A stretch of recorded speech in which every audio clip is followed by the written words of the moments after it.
Welcome back. This week has been a fascinating journey as we unpack the layers of God's promise in Genesis chapter 3, verse 15. We've seen the promise of a conqueror who would be a specific seed, and that his victory would come through a costly sacrifice. But this raises a really important background question. Why was this dramatic, bloody rescue plan even needed in the first place? That's a crucial question. To answer it, we have to look at the context of Genesis chapter 3. If you read Genesis chapters 1 and 2, the word that best describes the atmosphere is blessing. The world God created was good, very good. Humanity was made in God's image and lived in a perfect relationship with Him. The whole creation was swimming in the goodness and favor of God. He blesses the animals. He blesses humanity. He even blesses the seventh day. It's a cosmos absolutely saturated in divine blessing. But then comes Genesis chapter 3. Adam and Eve rebel. And what's the immediate result? The blessing is replaced by a curse. Notice the language God uses. He says to the serpent, "Cursed are you." He says to the ground, "Cursed is the ground because of you." The pain, the toil, and ultimately, death. All of these are the bitter fruit of the curse. Humanity who once lived under a waterfall of God's blessing now stands shivering under the dark cloud of God's just curse. This leads us to what Dr. Ferguson calls the covenant principle. The rest of the Bible is about this one question. How is God going to reverse the curse and bring his blessing back to his broken world? And the answer is through a series of promises, or what the Bible calls covenants. Okay, so a covenant is God's way of fixing what was broken. Can you explain that a little more? What is a covenant, and how does it relate to this language of blessing and cursing? A covenant is a sacred binding agreement. And throughout the Old Testament, God makes these covenants with his people. He makes a covenant with Noah after the flood, a covenant with Abraham, with Moses and Israel, and with King David. All of these covenants are designed to do one thing, to restore the relationship with humanity and bring blessing back. The language of blessing and cursing is covenant language. It's the language of relationship. To be blessed is to be in a right relationship with God, living under his favor and provision. To be cursed is to be outside of that relationship, living under his judgment.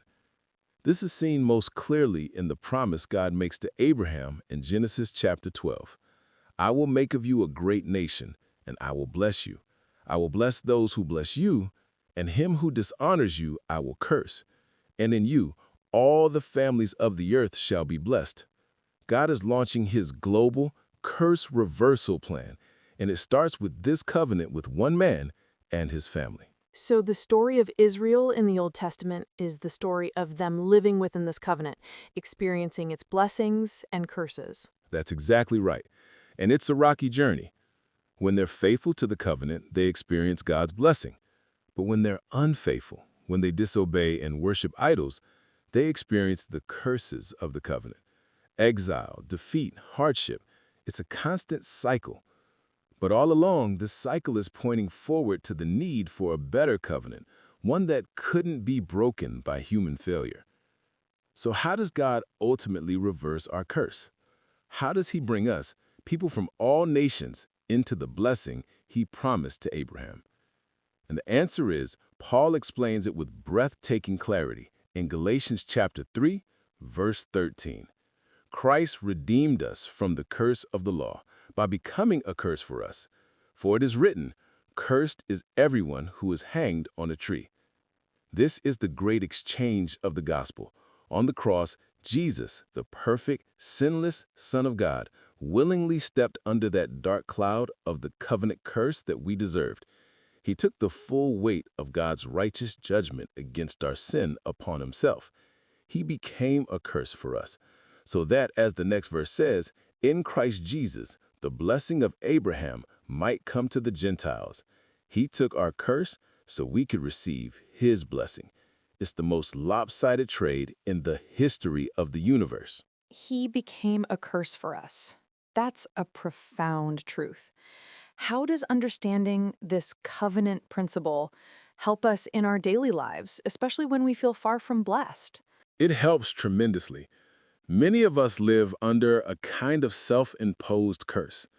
Maybe it's the curse of shame from your past, a voice that tells you you're not good enough. Maybe it's the curse of anxiety, the constant fear that something bad is going to happen. The good news of the gospel is that Jesus has already taken every ounce of the curse you deserved upon himself. By faith in him, you're no longer under a curse. You're a child of the blessing. You get to live under the waterfall of his unconditional love and favor. To begin applying this, I'd suggest that you read Genesis chapter 3 and really notice every instance of the word curse. Then read Galatians chapter 3, verses 10 through 14, and see how Paul explains Jesus as the answer to that curse. See the problem and the solution side by side. Second, consider memorizing Galatians chapter 3, verse 13. Let that verse be your weapon when you're tempted to live under the weight of shame or condemnation. Preach that truth to yourself. That's wonderfully practical. What prayer points can we take away from this today? I'd encourage you to pray in this way. Thank Jesus for becoming a curse for you. Take a moment to sit with the profound reality of what he did, taking your judgment so you could receive his blessing. Identify and reject any self-imposed curses. Name the lies of shame, fear, or bitterness that you've been living under and declare in prayer that they've been broken by the cross of Christ. Ask God to help you live in the freedom and joy of his blessing. Pray that you would truly experience life under the waterfall of his grace, not under the cloud of condemnation.